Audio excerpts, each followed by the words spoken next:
हरे कृष्णा। प्रबोधिनी अथवा देव उत्थान एकादशी व्रत कथा। धर्मराज युधिष्ठिर कहने लगे कि हे भगवान, मैंने कार्तिक कृष्ण एकादशी अथवा रमा एकादशी का सविस्तर वर्णन सुना। अब आप कृपा करके मुझे कार्तिक माह के शुक्ल पक्ष की एकादशी के विषय में भी बताइए। इस एकादशी का क्या नाम है अथवा इसके व्रत का क्या विधान है, इसकी विधि क्या है, इसका व्रत करने से किस फल की प्राप्ति होती है, कृपया सब विधि पूर्वक कहिए। भगवान श्री कृष्ण बोले, कार्तिक माह के शुक्ल पक्ष में तुलसी विवाह के दिन आने वाली इस एकादशी को विष्णु प्रबोधिनी एकादशी, देव प्रबोधिनी एकादशी, देव उत्थान, देव अथव एकादशी, देव उठनी एकादशी, कार्तिक शुक्ल एकादशी तथा प्रबोधिनी एकादशी भी कहा जाता है। यह बड़े बड़े पापों का नाश करने वाली है। इसका महात्म्य मैं तुमसे कहता हूँ, ध्यान पूर्वक सुनो। एक राजा के राज्य में सभी लोग एकादशी का व्रत रखते थे। प्रजा तथा नौकर चाकरों से लेकर पशुओं तक को एकादशी के दिन अन्न नहीं दिया जाता था। एक दिन किसी दूसरे राज्य का एक व्यक्ति राजा के पास आकर बोला, महाराज, कृपया करके मुझे नौकरी पर रख ले। तब राजा ने उसके सामने एक शर्त रखी कि ठीक है, रख लेता हूँ, किंतु रोज तो तुम्हें खाने को सब कुछ मिलेगा, पर एकादशी को अन्न नहीं मिलेगा।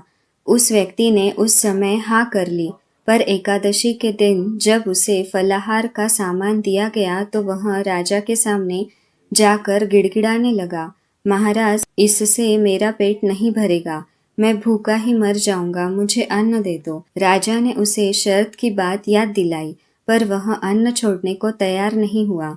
तब राजा ने उसे आटा, दाल, चावल आदि दिया। वह नित्य की तरह नदी पर पहुंचा और स्नान कर भोजन पकाने लगा। जब भोजन बन गया तो वह भगवान को बुलाने लगा, आओ भगवान, भोजन तैयार है। उसके बुलाने पर पीताम्बर धारण किए भगवान चतुर्भुज रूप में आ पहुँचे तथा प्रेम से उसके साथ भोजन करने लगे।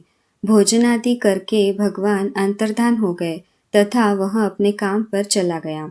15 दिन बाद अगली एकादशी को वह राजा से कहने लगा कि महाराज, मुझे दोगुना सामान दीजिए। उस दिन तो मैं भूखा ही रह गया।